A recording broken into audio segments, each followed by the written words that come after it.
Well, good morning, Heartland. Man, it's so good to see y'all. So good to be together on the 4th of July weekend. Man, this place is full, and it's good to see every single one of you this weekend. Happy 4th of July. Let me say it to all of you. Man, I was on the phone, I was on a call with the pastor friend of mine in Chicago and just kind of checking in. We check in every week.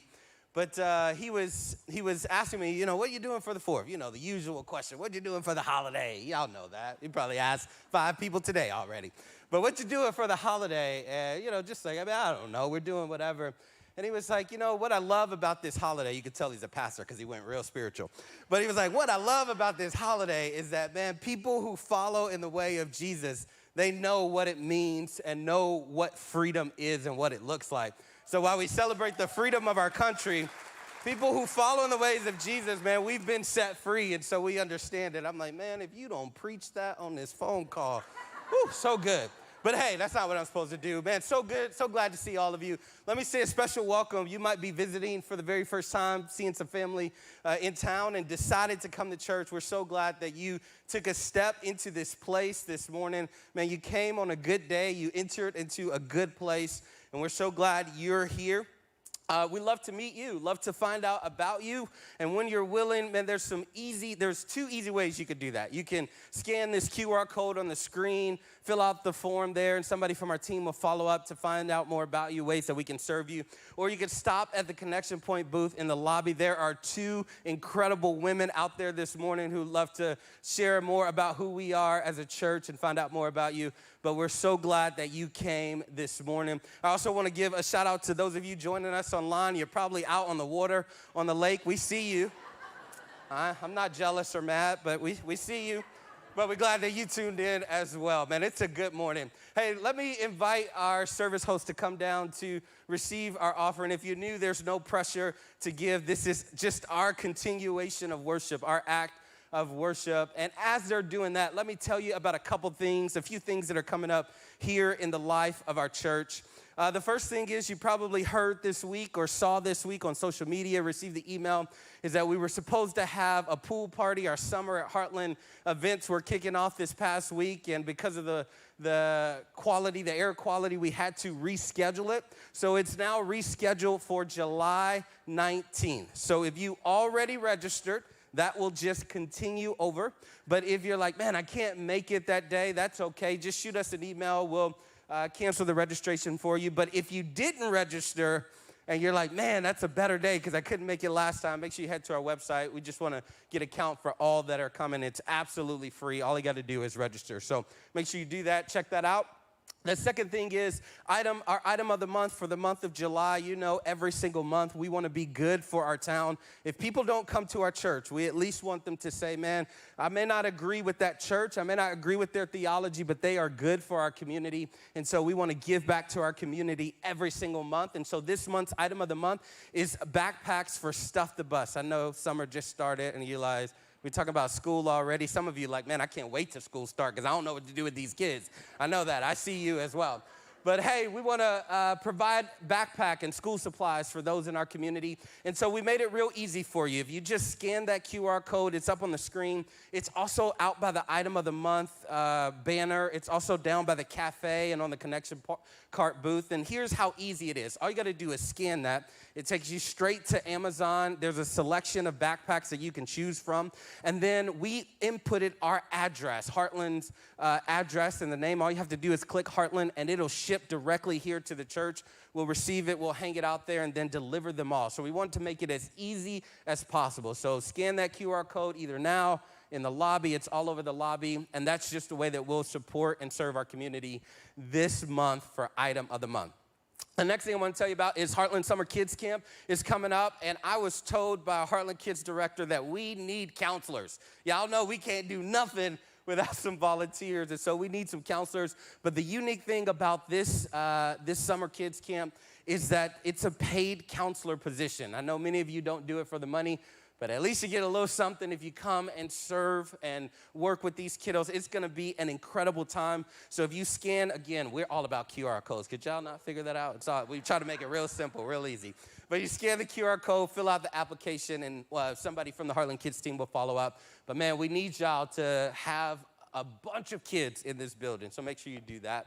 And then finally, baptism is coming up. Every single summer, we do an outdoor baptism service. So if you've been thinking about it, of like, man, I want to take this next step in my faith journey, man, what a great opportunity to do that. Sign up for baptism. It's going to be an incredible time. It's outdoors in the back. We have a good time. We celebrate, man. We're a church that just like to have a good time. Man, we like to have a good time. And we're going to do that with baptism, so make sure you sign up for that. Hey, we're concluding, we're wrapping up our Miracle Grow series this weekend. And here's the beautiful thing about it. We save the best for last. Our worship pastor extraordinaire is coming to teach today. But before he comes, let me tell you about this brother, man. He's a friend of mine. I like being able to say that. He's a friend of mine. He's a worshiper. He's a father. He's a husband. What I love about him is that he knew he was teaching this weekend, but he was here yesterday serving a family who had a loved one passed away. He could have stayed at home, work on his teaching, work on his nerves, but he was right here with this box of Kleenex, being present, crying along, entering into the grief and the pain with this family. Man, he just loves Jesus, and I'm so glad that he's coming to teach today. So y'all, when he comes, man, show him some love. Let him know. He's real nervous. He probably didn't want me to say that, but I'm going to say it anyway. There it is. Yeah. But, man, show us some love. We're wrapping up Miracle Grow again. So glad that you guys are here. Welcome to Heartland.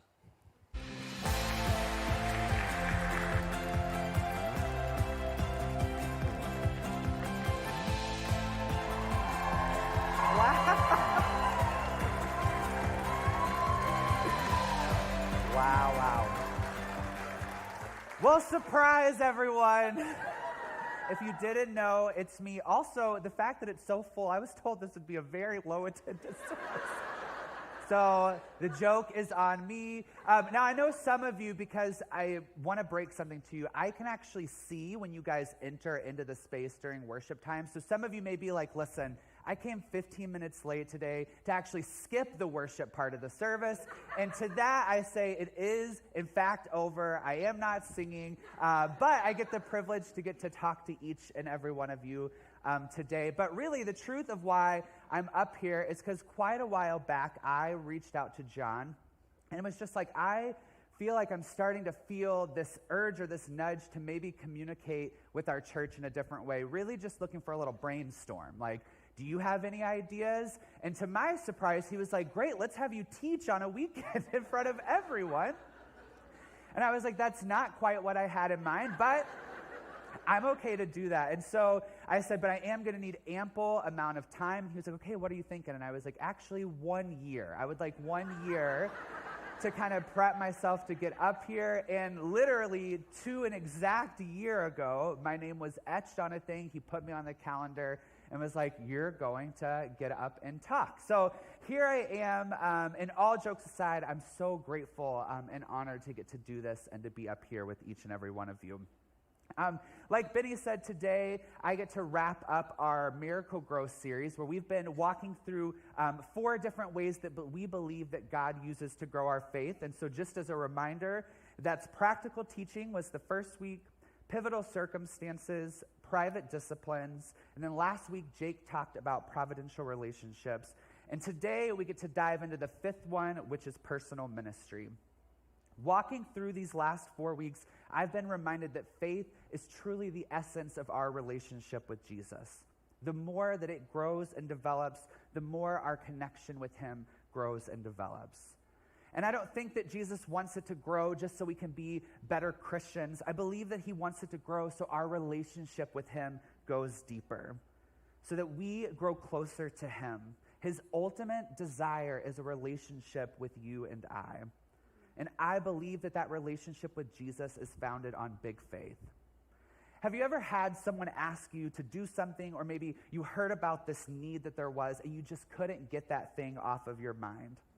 Eventually, you start to feel this internal nudge that you need to do something. You somehow need to get involved in that moment. Maybe it was about getting involved in some type of ministry or organization, or maybe it was simply to schedule coffee with an individual to hear their story, to come alongside of them in life. Either way, this feeling that you had was something that you could not get past. You physically could not stop thinking about it. Can anyone think of one of those moments in your life? With that moment in mind right now, can you also remember maybe the fear or worry that came along with it? The what do I do next? You knew that this was something you wanted to be a part of, that maybe you felt drawn to, but maybe you had thoughts similarly to how I feel sometimes is, I don't feel equipped, I don't have all the answers, I'm not prepared enough, but for some reason, you just couldn't get past the feeling that maybe that this was something that God was leading you into. These are the moments in the church that sometimes we call a calling. They're the places or situations that we step into a little scared. They're the moments that when we recount the story, we would also share about maybe the fear that came with it or the worry that we felt when stepping out of our comfort zones. But once we do step out and we arrive at the end of their end, there would be this incredible moment in the journey where we would recognize all that God was doing throughout. The way that he used us despite our fear and our doubt. And that moment would be marked in our stories forever. For me, one of the most impactful moments of personal ministry basically happened by accident. It was right before the summer of 2013, and I was feeling very stuck in my life. I felt really distant from God, and I wasn't quite sure how to get back in connection with him. I had grown up in the church, but it felt like in this season of my life that I couldn't have been farther from him. I remember I was sitting at my computer and I felt this nudge or this urging, kind of like we're talking about right now, that I was like, okay, God, just tell me, like, how do I get back to this connection with you? And I felt like I heard the Lord almost audibly, as he does, say, go to Google. So, I know, we're trusting Google. So I opened up my laptop and I searched summer worship leading jobs. I quickly found an organization that seemed cool enough to me, and from what I could understand, I would get to travel all across the world leading worship for church groups. I thought, this is perfect. This is something I can do. And also, like, I might be a little superstar if I do this. So I said, you know what? I'm signing up to do that. Well, what I quickly found out when I arrived here in Madison, Wisconsin, is that I actually had not signed up to be on tour all summer, that I would be leading worship for mission trips in one location all summer long for church groups. For 600 students all throughout the summer, I would actually be on work projects, leading construction projects for students, and then very minimally leading worship in the evenings. This was not something that I was remotely comfortable with. A lot of you will be so surprised by this, is I actually have never worked in construction,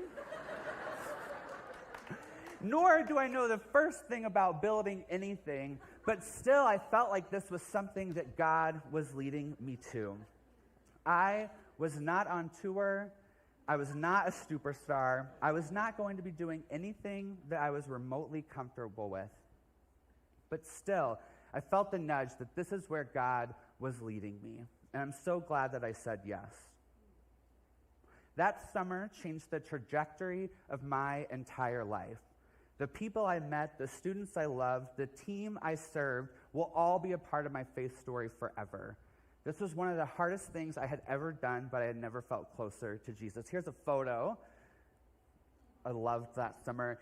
Also, this is so not a part of my notes, but I forgot my water. Benny, would you mind grabbing me a water?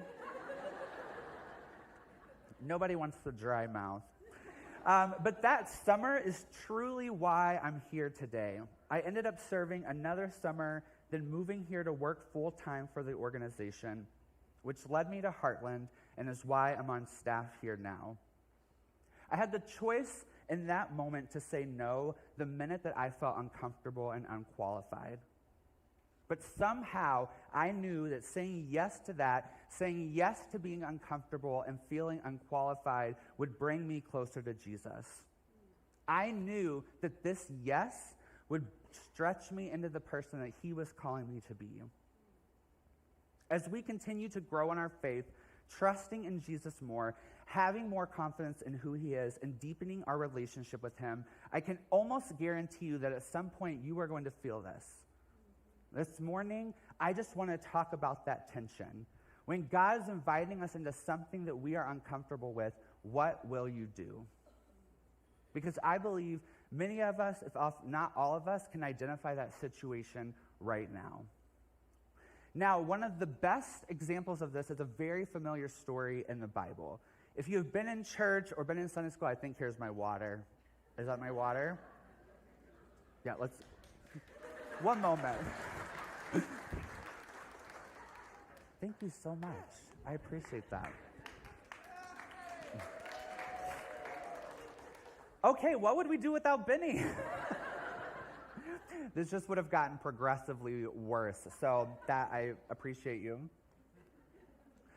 Now, we're going to jump into Scripture, and this story is one that you're probably familiar with. If you've grown up in the church or been in Sunday school at any point in your life, you will recognize this story. But I ask you not to zone out just yet, because right in the middle of this story is this incredible conversation that Jesus has with his disciples that I think is a perfect example of what it means to step out of our comfort zone. We'll start in Matthew chapter 14, verse 13. It says, when Jesus heard what had happened, he withdrew by boat to a solitary place. What Jesus had just heard happen was the killing of John the Baptist. Not only were John and Jesus' life intertwined all throughout Scripture, they were also cousins. This was a deep relationship that he had.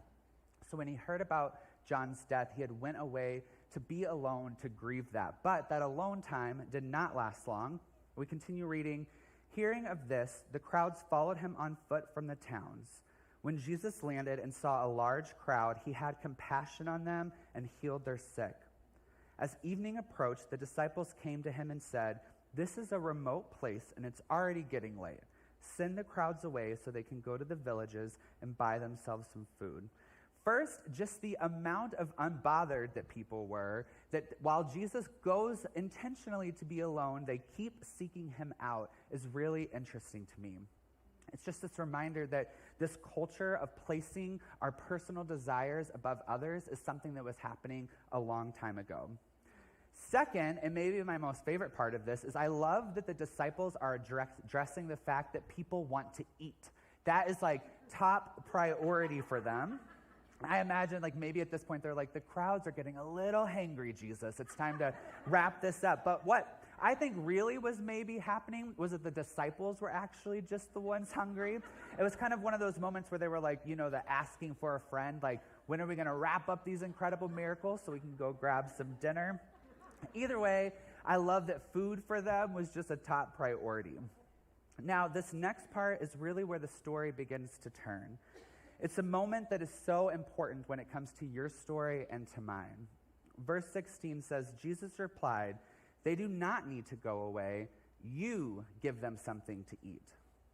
Setting the scene here, they are in the middle of nowhere, no food, no stores to shop in, no quick trip on every corner. And Jesus casually says to them, "You give them something to eat." I think that this tension is one, if you're not facing right now, you for sure will in your lifetime. It's the tension that you sense that someone has a need, that some ministry or organization needs help, or maybe you have people in your life who know you're a Christian and they're looking to you for answers and advice, and you are seeing this need and feeling this burden. You start to get this nudge that God is saying, you meet that need. And your reaction, maybe like mine, can be, wait, no, I don't do that. I pray for people from a distance. I recommend the pastor to meet with them. I send over podcasts that are truly inspiring. I cannot meet that need. Or maybe you're like me and you're like, I am a prayer warrior. So I will pray that the Lord sends the perfect person to meet that need. And so often I think that God is looking down and he's saying, I did, and it's you. you are the person that I am placing to meet that need. And I think that we get so hesitant to step into that because when we put ourselves in those situations and environments, we are often immediately made aware of all the things that we don't know, or we fear the questions that may be asked. We don't think we've had the right training. We are simply not the ones to do it. But nonetheless, no matter how much we argue or how many excuses we find, God continually just keeps nudging us, calling us, you and I, to meet that need. Now, the disciples responded to this statement how I believe we all might be tempted to. In verse 17 it says, "We have here only 5 loaves of bread and 2 fish," they answered. Immediately, they have a reason that they cannot do what Jesus has asked them to do. They weren't prepared. They didn't have the resources. They just simply were not the people to do it. Does that sound familiar in the way that sometimes we respond? So Jesus responds, "Bring them here to me." What a simple and profound sentence. The disciples respond to the call with, "But Jesus, this is all we have." And Jesus says to them, and what I believe he is saying to all of us, "Okay then, just bring me what you have." "But God, I barely have the time." That's okay. Bring me the time that you have. "But God, I hardly know the Bible." That's okay. Bring me what you know. "But if they ask me hard questions, I may not have all the answers." And God is saying, "That's okay. Bring me the answers that you have." "But God, I don't have enough experience." That's okay. Bring me the experience you have. And this one I think is an excuse that we use all the time is, "But God, my life has been a disaster." And I believe this morning he is saying, I can use that if you just bring it to me. All he is asking for us to do is bring him what we have. And so the disciples do. In verse 19 it says, "And he directed the people to sit down on the grass. Taking the 5 loaves and the 2 fish and looking up to heaven, he gave thanks and broke the loaves. Then he gave them to the disciples." Let's stop there for just a second. This is still a very awkward situation for the disciples because thousands of people have gathered at this point, all getting very hungry. Jesus takes their 5 loaves and their 2 fish and then just immediately hands it back to them. It doesn't say that all of a sudden baskets of food appeared and there was plentiful for everyone. No, Jesus handed them back exactly what they gave him. At this point, I would have been more than a little anxious. You can ask my wife, Hannah. I hate running out of food. If we have 4 people coming over, I will still go to Costco. I will buy the 25-pack of everything that I can find. I'll set it all out on the table because I hate running out of food. So putting myself in their shoes, I'm like, this would have been my worst nightmare. But what I love here, and if you don't catch anything else I'm saying, just pay attention to this. It says the disciples take what Jesus gives back to them, and they do the only thing that they know how to do. They didn't know how to feed 5,000, but they knew how to use what they had to serve those around them. They simply did what they knew how to do. Listen to the rest of verse 19. It says, "And the disciples gave them to the people." They did what they knew how to do, trusting that Jesus was going to do something unusual. They did what they knew how to do, trusting that Jesus would do something that only he could do. When we have that nudging to step out and to do something uncomfortable, to maybe share with that person or to serve with that group, the only responsibility that we have is to show up with what we have and trust that God will do the rest. That he will show up, that he will provide. Because that tension and fear you feel of the unknown is your faith and confidence being grown in God. That is God doing something on the inside of you to prepare you. That is him exercising and growing your faith. The tension is not just about your fear or anxiety. It is about the growth of your faith. What's at stake when we deny that urge is the size and the growth of our faith, and that impacts our relationship with Jesus. That's why we have this responsibility to say, "Oh God, okay God, I will do what I can do, and I'll trust that you will do what only you can." When we step out and believe that, we come out on the other side saying, "Look at what God did? And what might we miss out on if we let fear and worry dictate where God is leading us? The story continues in verse 20. It says, they all ate and were satisfied, and the disciples picked up 12 baskets of broken pieces that were left over. The number of those who ate was about 5,000 men, beside women and children. What I love about this is the disciples couldn't walk away from this experience saying, look at what we did. I think that they realized that they did their part. They played a role, but they couldn't take credit. Only God could do that. They simply just said yes.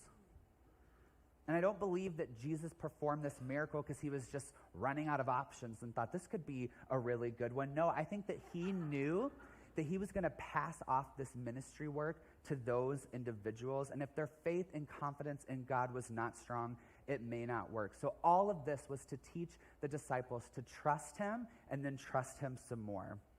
Now, it does feel like the story ends right there, but immediately after this, Jesus is going to provide another example of trust and faith. We continue reading in verse 22, and it's important to recognize that this story is happening right after the other one. In verse 22, it says, immediately Jesus made the disciples get into the boat and go on ahead of him to the other side while he dismissed the crowd. After he had dismissed them, he went up on a mountainside by himself to pray. Later that night, he was there alone. The boat was already a considerable distance from land, buffeted by the wind and the waves against it. So here we find the disciples in yet another uncomfortable situation. The disciples are out rowing their boat when they get a considerable distance away from the land. And I love the Lord's humor here. He's like, you know what? I'm going to throw you in this boat. Wait until you get just far enough away. And then bam, I'm going to have a storm hit while you're out there. So you're just continually rowing and rowing, getting nowhere. We continue reading in verse 25. It says, shortly before dawn, Jesus went out to them walking on the lake. Do you notice that there? Shortly before dawn means that Jesus left them out there the entire night, rowing and rowing in this storm. Verse 26 says, when the disciples saw him walking on the lake, they were terrified. It's a ghost, they said, and they cried out in fear. I love that the disciples, as they're writing these stories, are so honest. Like, they were terrified, they were worried, and they left that in the story. Now, if I was asked to write these stories, which probably a good thing for all of you that I wasn't, I maybe would have taken some creative liberty to be like, I knew that it was Jesus the whole time. It was that guy who didn't believe. But either way, I just love how honest they are and how relatable, because I think a lot of times this is us as well. Verse 27 says, but Jesus immediately said to them, take courage, it is I. Do not be afraid. And in that moment, I believe that Peter had an epiphany. I can picture him standing there like, oh, I know what this is about. Recounting how just the day before, Jesus had placed a couple of fish in his hand and said, hey, go feed 5,000. He trusted Jesus, and then a miracle happened. And then Jesus told them to get in this boat and row across. Wait, Jesus must have knew what he was doing. I feel like in this moment, maybe there was a little subtle eye roll from Peter, recognizing that Jesus must have set them up for something. There must be a lesson here. I think he must have been reminded, okay, if we do what Jesus asked us to do and we trust him, he will do what only he can. So verse 28 says, Lord, if it's you, Peter replied, tell me to come to you on the water. As I've read this, I keep putting myself in Peter's shoes. Peter is making a statement here. I believe that Peter remembers whenever Jesus asks me to do something I'm incapable of doing, whenever he asks me to step out of my comfort zone, whenever he invites me to do something that may not make sense, whenever he invites me to do something that is bigger than my capability, if I simply do what I know to do, he does what only he can do. I think a little bit here, Peter is testing that theory. He's saying, okay, Jesus, do it. Invite me out on the water. Invite me out there. And so Jesus says in verse 29, come, he said. Then Peter got down out of the boat, walked on the water, and came toward Jesus. You know what Peter did? He did the exact thing he did when Jesus told him to feed the crowd. He just did what he knew how to do. He knew how to climb out of a boat. He knew how to walk. He trusted that if he stepped out to do what he could do, that Jesus would do the rest. And as simple as that read, I think it really summarizes this Christian walk that we're on. And the remarkable thing here is that Peter asked for that. What would our life look like if we woke up each day and asked the Lord to invite us out of our comfort zone, to give us opportunities to share a meal with those that are different from us, to step into a situation that feels unknown and uncomfortable, trusting that he will work? To say, God, I want to be used to point others to you, but would you lead me into that? Would you place those people into my life so that I can do what I know to do and you can do what only you can? Would we not be hung up on asking, what if? What if I say this wrong thing? What if I don't know how to do what they're asking me to do? Instead, let us be a people that say we will bring what we have and leave the rest to him. He is inviting us. He is inviting you into the miracle. And all he is asking for you to do what you can do, and he promises to show up on your behalf. Verse 30 says, "But when he saw the wind, he was afraid, and beginning to sink, cried out, 'Lord, save me.'" Even Peter, in this moment of stepping out, is reminded of the things he's not capable of. 31 says, "Immediately Jesus reached out his hand and caught him. 'You of little faith,' he said, 'why did you doubt?'" This is all about faith. Jesus is so intentionally trying to teach the disciples to trust him for what they cannot do. He asks, "Why did you doubt me?" You began looking at your ability, your circumstance, and when you do, you start to take your eyes off me. You stop trusting me. And I don't believe that Jesus was trying to shame Peter in this moment. I imagine him reaching out his hand and saying, "You almost had it. You were so close. Why did you doubt me?" The story ends with verse 32 through 33. It says, "And when they climbed into the boat, the wind died down. Those who were in the boat worshipped him, saying, 'Truly you are the Son of God.'" If I was Peter in this moment, and again, we're glad that I wasn't, I would have some words for all of the people that stayed in that boat as I threw myself out into the ocean, and then that they had the audacity to say, "Truly we all believe now," after I just risked my life out there for them. But again, it's not me. But this idea of just showing up with what we have and doing what we know is even how our staff leads this church. We are an ordinary group of flawed human beings who are just trying to show up with what we have and trusting that the Lord will provide. We're not immune to the self-doubt and the lies of the enemy just because we work at a church, and in some cases, I would say we battle it even more. Even just to be very vulnerable, myself, right now, being up here talking to you, this has been something that I have wrestled through. Well, I had a whole year, but really the last month. That I've wrestled through asking myself, am I qualified? Do I know enough? What if I say the wrong thing? What if it doesn't work out? What if I get a dry mouth, which I did? But I decided in this moment, and I've been praying kind of this whole week leading up to it and just saying, God, like this has zero to do with me, and it's all about what you have already done. And so I just would encourage you that as you start to battle those thoughts, would you be someone who just says, I'm going to show up and do it a little bit afraid? Because I promise you that what God does on the other side of it is really beautiful. Following this nudge and this prompting is it can be exciting and bring a lot of life change. It's not just about that fear and worry that we experience. And what's even more exciting is that some of you are already walking this out and you may not even realize it. Maybe you wouldn't call it ministry, but you find yourself in situations and conversations that feel completely set up by God, situations that you simply just said yes to. I want to share one of those stories with you today. A little over a year ago, I started working at Orange Theory Fitness in Sun Prairie. Now, don't be too shocked by that. Yeah. I'm not a coach or anything. I work at the front desk. I answer the phone, and I say hello to people, but I also get to work out for free, which is just like this added bonus. Well, last year, I ended up working with a couple who work at the gym and also attend here at Heartland. It was right around Christmas time, And me working there had just brought up a lot of conversations about church and Christmas and going to services. So that couple felt prompted to invite another family from our gym to attend the service. That invite led to a family coming and experiencing Jesus.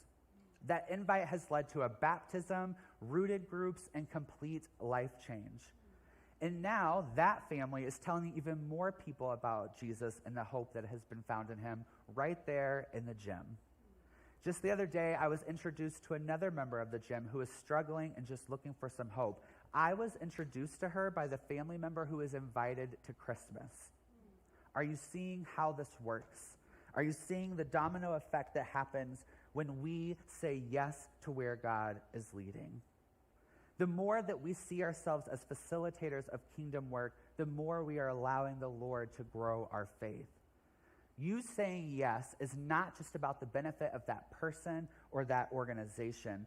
The benefit is that when we place ourselves in positions of uncomfortability, whether that be with a person that we don't agree with or fully understand, or maybe in an environment that's not what we're used to, we are presented with this incredible opportunity to grow our faith and connection with Jesus. This type of stretching and growing can only be found when we become active players in ministry. Would we not disqualify ourselves? Would we not let our past define our future work? You are called to so much more than just attending church. You are the hands and feet of Jesus. God wants to do something in you and in your faith and in your relationship with him. And this is one of those 5 things that you have a huge role to play. We have to be willing to look around and say that, yeah, you know what? I will feed the people, even knowing it will not be enough. We have to be ready to throw our legs over that boat, even though we don't know the first thing about walking on water. So my question to you is, would you be willing to do what only you can do and trust God to do what only he can do? Not because you're ready, but because he has called you. Because if you do, you will experience God in a brand new way. And if you don't, you may never know what God might have done through you if you had just said, I'm scared, but I'm going to do it anyway. This challenging but rewarding act of obedience will grow your faith like crazy. You'll look back and you'll see the life change of those around you, but even greater than that, you'll look back at yourself and realize how much God has used you, how much he grew you, how he knows your name and has invited you into the beautiful story that he is writing. His invitation is your very best yes. I believe that God wants to use every single one of us, our unique story, our pain, our trauma, our past. I believe that he's saying, bring that all to me. And I have such a specific plan for you to do. So would we just continue to remind ourselves, would we look throughout our week to say, God, here I am in all of my mess and all of my brokenness. I'm going to give it to you because I believe that when I do that, I'm just going to be closer to you. Would it not be about a checklist, about being a good Christian? Would it be about this deep connection with our Father? Would you do what you know how to do and then step back and watch God do what only he can? Would you pray with me? God, we accept that challenge this morning. God, would we not let our past, would we not let things that people have said to us stop us from seeing that you have a call on our life? That no, we are not qualified, but through you and what you did for us, we are. God, would we allow ourselves to just be a vessel to be used by you? God, I thank you for what you're doing in this church. Would you continue to do it even more, Lord? Would we just be willing? Would we just give you our yes? This morning, tomorrow, the next week, God, would we just wake up and say, Lord, use us. Place us where you want us. And then would we sit back and watch you work? We thank you for the truth found in that today. And we pray all of this in your name alone. Amen. Amen. Well, thank you so much for listening, even though you didn't have a choice. You were. Thanks. Okay. Anyways, thank you. But we will be back to just regularly scheduled program next week. Now that the weekends will pick back up. But next week, we kick off our Summer at Heartland series. So Pastor Dugan is going to be sharing. We're going to have treats every single week that kind of go along with the summer themes. So you do not want to miss us. And also make sure you remember we're back to our 2 services next week at 9 and 10:45 a.m. Have a great 4th of July. We'll see you next time.